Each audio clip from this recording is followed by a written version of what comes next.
guys, it's me, Fiene, and that's Greg Tepper in the pre-show before the free show. Show enough. Hello, everybody. Welcome into the pre-show before the free show. It's your Halloween post-game show. So, a story.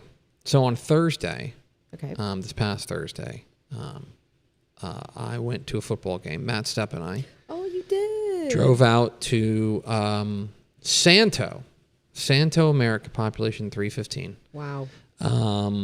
And it was actually Matt Stepp's 300th Texas high school football stadium. Oh, my goodness. What an honor to be there. Yeah, it was. And so we drove out there. We stopped in Mineral Wells, which was on the way, and had dinner with, first dinner with Cody Worrell, head coach there at Mineral Wells. Wow. Only for then Devin Mann, the coach at Santo, his brother made barbecue for us. So you had another meal. 2 dinners. Yes. It's a great time. We'll have more about this on Tep and Step coming up here for podcast listeners, for subscribers later this evening, or for freeloaders on Friday. Oh, God. It's Freeloader Friday. But I do want to tell a story about what happened there. So we're standing on the sideline. We're standing on the Lindsay sideline. Santo and Lindsay, I should say. Key district matchup. Lindsay won the game. Really impressive. Standing on the sidelines, third quarter, fourth quarter, second half. Watching the game and get a tap on the shoulder and turn around, and there is a young woman standing there. Okay. Who says, "Hey, Tepper, could we take a picture together?" Oh, gosh. And I'm like, it's famous. "Sure, yeah, I'd be happy to." She goes, "Well, specifically, can we recreate this picture?" She pulls up her phone. She holds up this photo. If you want to put the first photo up. This photo. And I'm like, what in the world? What? And so that is, I'm like, when was this? That was about to be my next question. And she says it was in 2021. It was at the state championship games, obviously. That's AT&T Stadium. Mm-hmm. And she says, and I ran into you in the I ran into you into the in the concourses, and I got a picture of you because like my dad and I think my mom always watch you. And it's like, well, that's amazing.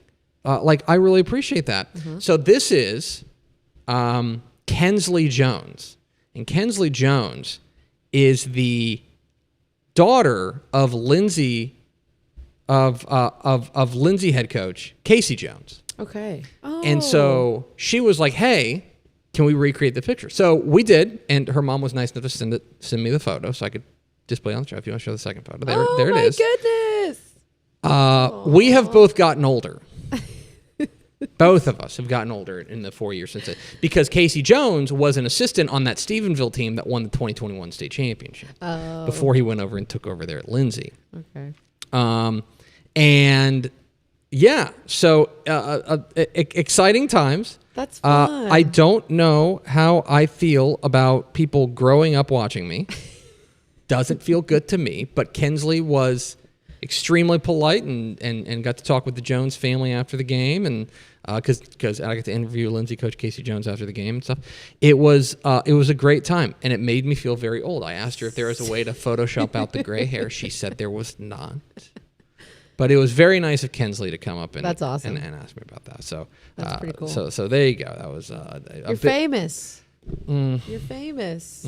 We did have there was a Lindsay player, like a Lindsay offensive lineman, who after the game we were kind of wrapping up. We were talking with I think Devin Mann, the coach at Santo, and he came up to me and Step and he was like, "Hey man, like love the podcast. Like I listened to it," and I'm like, and Step called him a ball knower because if you listen to Tep and Step, you are a ball knower. Anyway, shout out to Kensley Jones. See, there's this like bit wherever in the office where I'm like, oh my gosh, Greg Tepper, it's great to finally meet you, you know? Mm-hmm. See, that's a real thing that's happening. Thanks, I hate it. It's a real thing. Thanks, I hate it.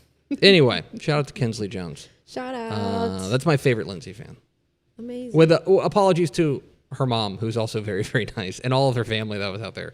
But Kinsley's my number one favorite Lindsay fan. Number one. Anyway, hit the theme expo.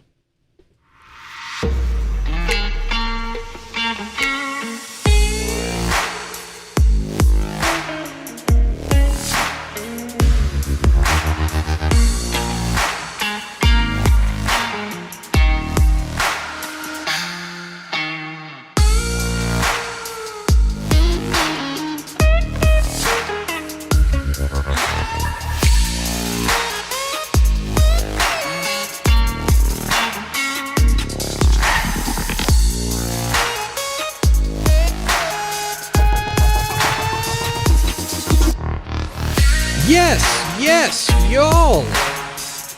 From the Dave Campbell's Texas Football Mothership here in beautiful Lewisville, Texas. It is Texas football today, a show in November. My name's Greg Tepper. I'm the editor-in-chief of Dave Campbell's Texas Football Magazine and TexasFootball.com. Thank you for spending part of your day with us. Whether you're watching us live at TexasFootball.com, Facebook, YouTube, Twitter, Instagram, all those places, or you listen to us to the podcast, which you can subscribe to on the podcast vendor of your choice. Either way, thank you for doing your part to support your local mediocre internet show. I am sitting over there at the helm today, making us sound good, pushing all the buttons, pulling all the levers, twisting all the dials. She is Vianney Moreno. Hello, Vianney Moreno. Hello. Oh. Hello. There I am. There you are. Yeah, I just finished cranking the wheel. So. Yeah, I figure you got it. That's the way this thing goes. That the hamster that we've run through too many hamsters this weekend. This week, so we gotta get Sam go manual. Yeah. Today is Monday, November 3rd, 2025. 24 days until Thanksgiving. Oh my goodness! Gobbles went up in the you blew up the gobbles went up in the front yard. Yay! Our inflatable turkey. So it's time, folks. Happy birthday to Dolph Lundgren. Do you know who Dolph Lundgren is? I am not familiar. Have you ever seen Rocky IV, which is the best Rocky movie?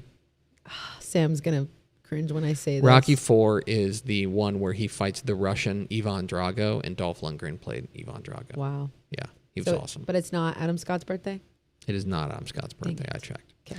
It's episode 1895. On today's show, folks, it's Monday Morning Fallout. We are overreacting to Week 9 of the Texas High School. Week 10 of the Texas high school football season. Overreacting to it. Tons to get to in a star-studded episode of Monday Morning Fallout. So we appreciate you spending part of your day with us. Do we have first word through the door? We do. We have Tony Blaylock, Terry Crawford. Can you hear me still? Coach Terry Crawford, and yes, barely. Lowell Good and Joey Hill. Thanks, friends. We do appreciate you spending part of your day with us. Vianney, hit the air raid siren. It's time for Monday Morning Fallout.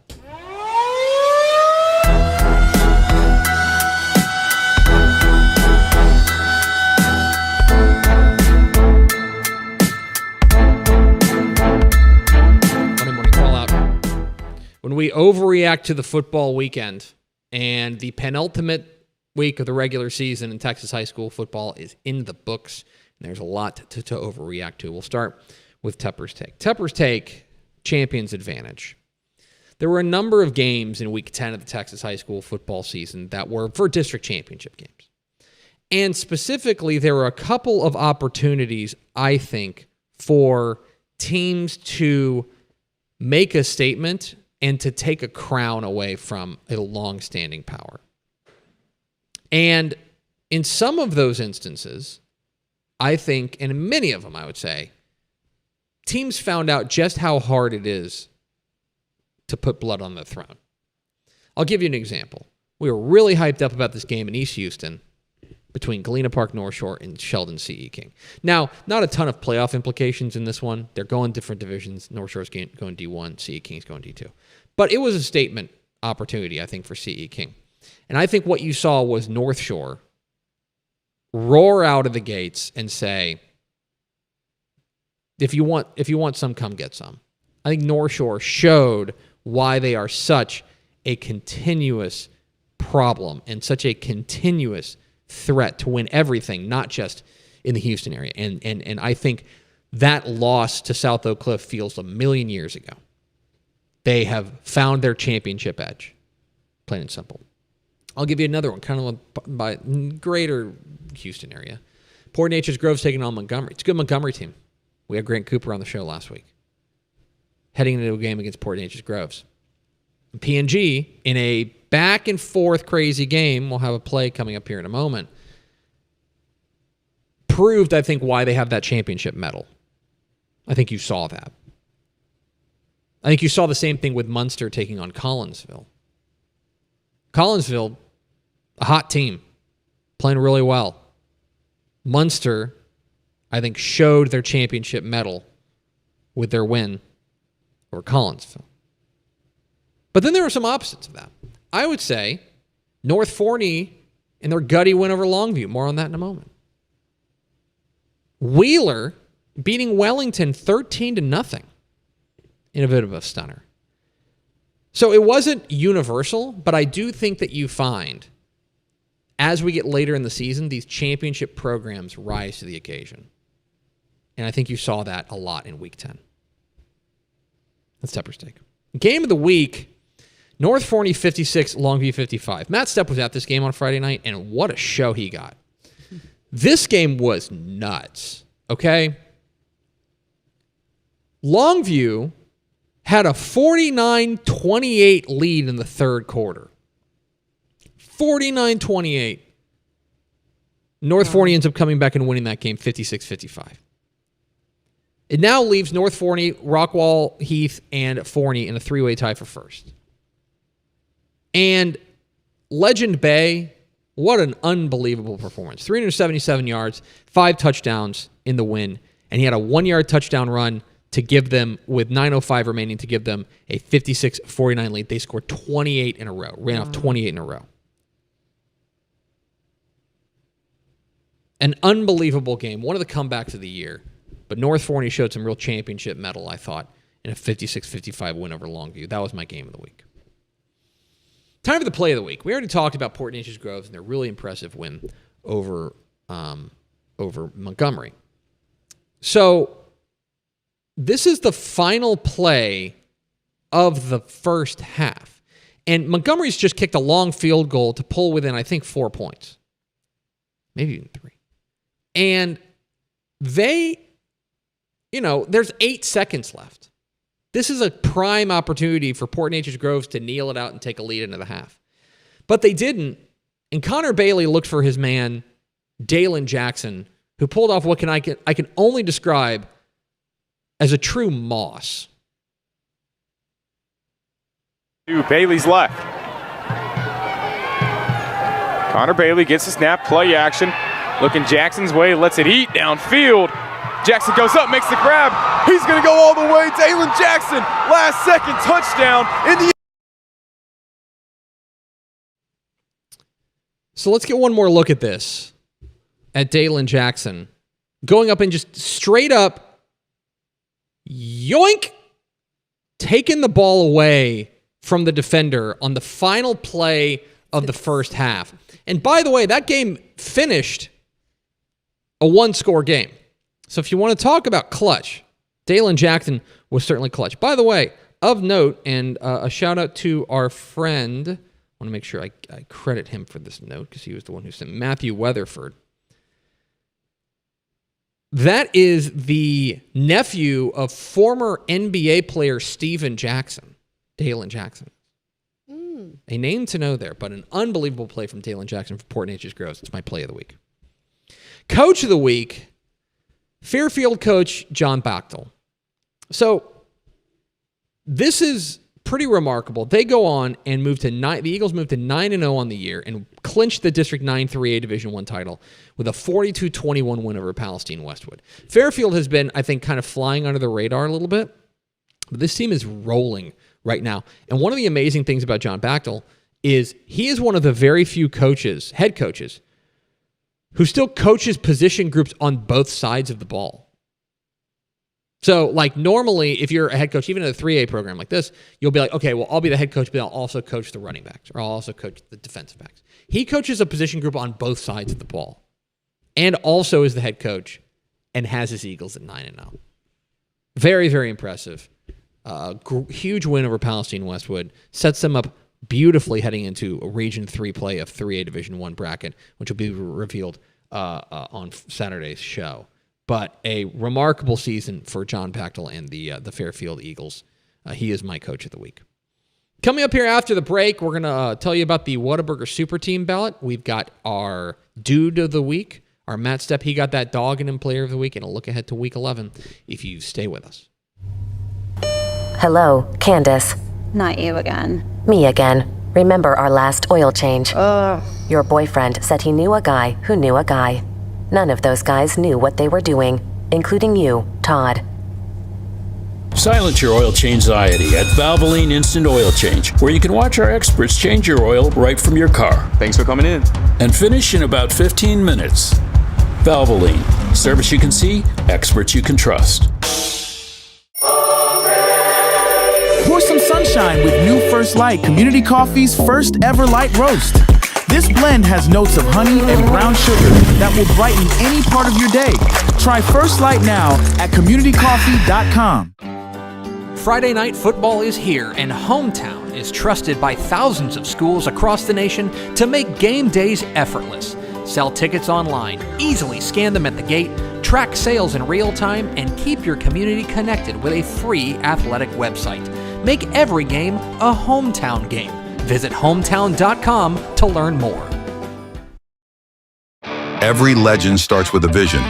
For Dave Campbell, that vision was clear. Tell the story of Texas football like never before.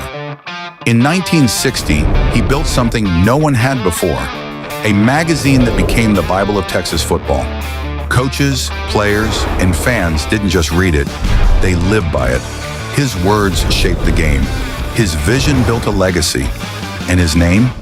It will always be written in the story of Texas football. Dave Campbell's Texas Football, where legends begin. Back here on Texas Football Today, and we want to tell you a little bit about what's going on TexasFootball.com. Specifically, if you go to TexasFootball.com/whatasuperteam. Because Dave Campbell's Texas Football and Whataburger are proud to honor the best and brightest stars in Texas high school football with the announcement of the 300-player ballot for the 2025 Whataburger Super Team. Texas high school football fans across the state nominated more than 4,000 players on TexasFootball.com over the course of the season, and we had to narrow the field down to 300. That wasn't very fun, and now it's your job to narrow that 300-player ballot down to the 40 honorees. Fans can now vote for which players they believe deserve a spot on the 2025 Whataburger Super Team by voting at TexasFootball.com/whatasuperteam. Last year included players like DeCorian Moore from Duncanville, who's now at Oregon, Devin Sanchez from Glen Park North Shore, who's now at Ohio State, Keelan Russell, the quarterback from Duncanville, who is now at Alabama, Michael Fasusi, the Oklahoma offensive lineman from Louisville, and Lance Jackson, the Pleasant Grove defensive lineman, who is now at Texas. And past winners have included Jackson Smith and Jigba, Marvin Mims, Calvin Banks, Andrew Makuba. The 2025 ballot features big-time playmakers like Keyshawn Henderson from Spring Legacy School of Sports and Science, Mansfield Lake Ridge offensive lineman Felix Ojo, Willis athlete Jermaine Bishop, KJ Edwards, the running back from Carthage, KJ Ford, the Duncanville defensive end, and many, many more. It's a 300-player ballot. You can vote for who you believe should be on the Whataburger Super Team at TexasFootball.com/whatasuperteam. So go to TexasFootball.com/whatasuperteam to vote for the 2025 Whataburger Super Team. Rolling on Monday Morning Fallout, let's get to our Dude of the Week. And our Dude of the Week is Tatum quarterback Grant Adcock. So Tatum had a huge game this week against White Oak. Really, Tatum may only be 2-6, but they're trying to finish strong. And if I remember correctly, they have an outside shot. They had an outside shot going into this game of making the playoffs. They needed to beat White Oak, and now they get a showdown with Jefferson. They beat White Oak 50-49 in overtime, and Grant Adcock, their quarterback, put on the cape. Threw for 111 yards and 2 touchdowns, ran the ball 27 times for 193 yards and 3 touchdowns. You want to talk about coming up big when it matters most. Saving their season, giving them new life. Tatum quarterback Grant Adcock, our Dude of the Week. It's another week in the NFL, And around here, there's only one person we trust with the most insightful commentary about what's going on in the National Football League. Let's go to the NFL Minute, starring our chief NFL insider, my mom.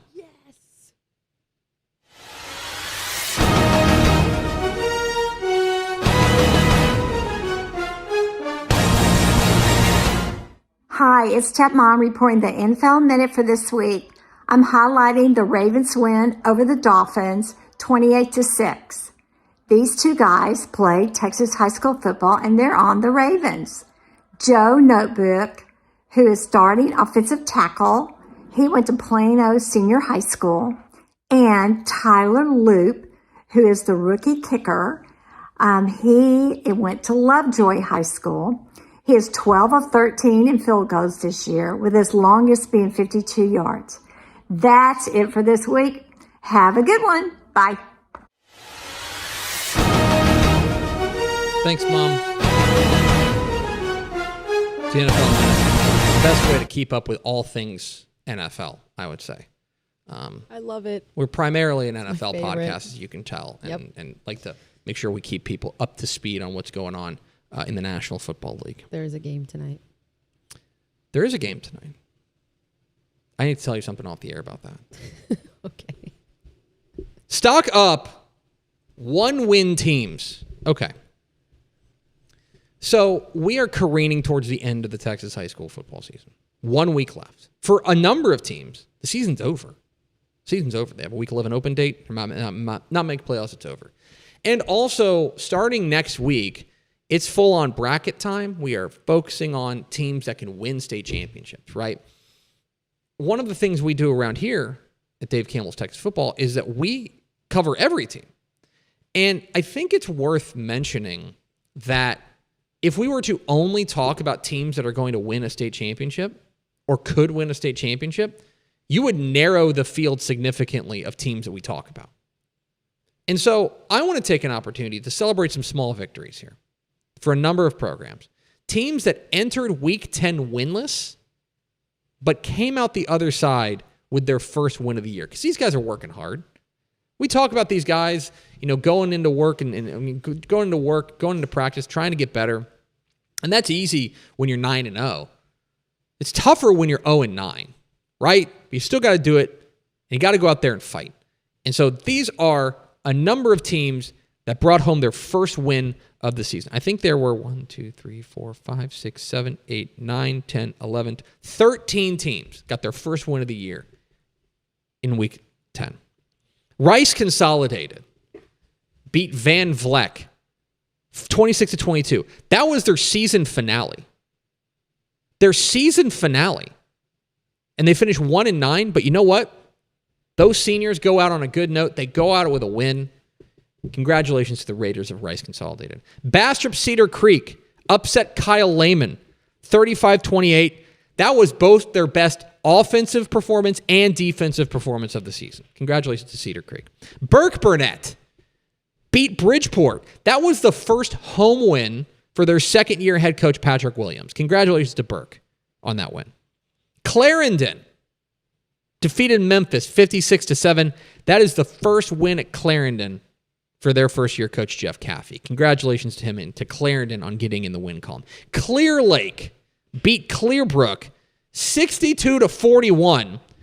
That's the first ever win in the career for Coach Jason Ward. Congratulations to him, and congratulations to Clear Lake for getting their first win of the year.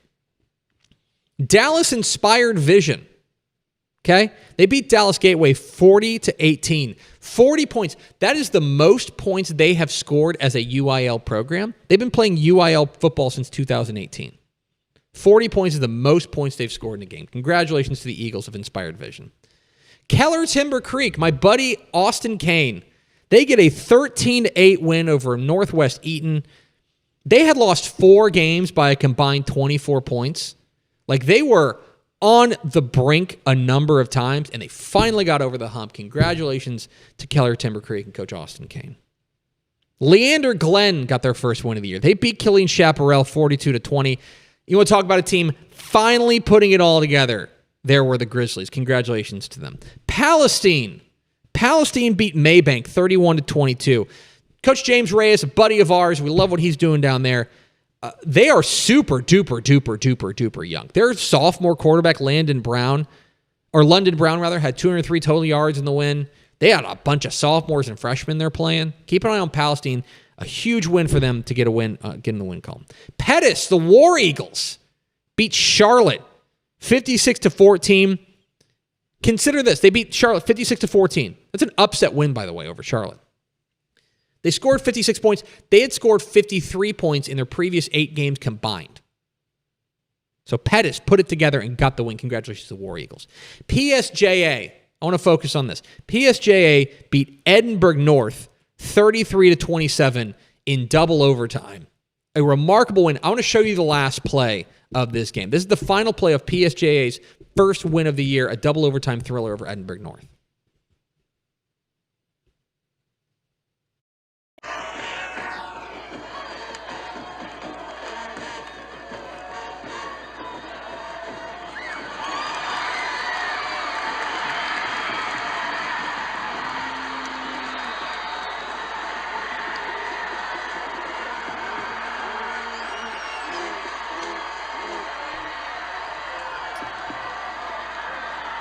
You want to tell me that's a one-win team?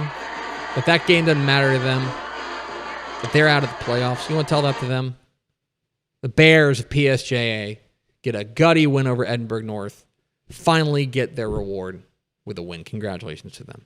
Rio Grande City beat La Jolla Juarez Lincoln 34-21. Okay? A couple of weeks ago, they lost a 5-overtime heartbreaker to La Jolla Palmview. They were due. And they finally got a win over La Jolla Juarez Lincoln. And finally, Sunray, the Bobcats beat Sanford Fritz 33-26. It's been a hard follow-up season for Wes Boatman and company out there in Sunray. Losing Armando Luan. Remember, this is a team that played in a regional final a year ago. But they get in the win column with a really, really nice win over Sanford Fritz. So congratulations to those teams. You know, you have to measure success in a different way sometimes. And for these teams, they got a big win this week. So congratulations to them. Stock down, Brenham. Uh-oh. So the Cubs play Waco University, and shout out to Waco U. They were exceptional in that ball game, but Brenham gets hammered. 42-14 for their first loss of the year. Now, I'm not necessarily surprised they lost to Waco University because that's a good Waco U team. But to lose like that was stunning to me. And now they play Belton this coming week. I mean, they could very easily go from first to third in that district if they don't find a way past Belton this week. Really surprising. That was one of the surprising results of the week. It's now time for In Case You Missed It. In Case You Missed It of the week. Fort Bend Bush 76, Fort Bend Austin 71. Okay?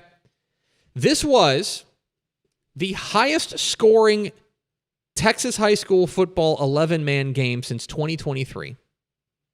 There were almost 1,300 yards of total offense. Not in overtime, by the way. This is in regulation.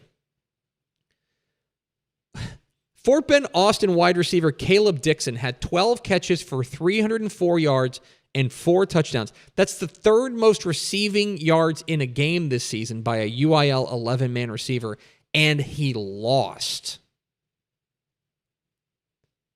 Bush ran for 481 yards and 9 touchdowns in this game. An absolutely ludicrous game between Fort Bend Bush and Fort Bend Austin, and the Broncos of Bush get the win, 76-71. It's my In Case You Missed It of the week. It's now time for the most prestigious award in Texas high school football. That's right. It's the Matt Stepp, He Got That Dog in Him, Player of the Week.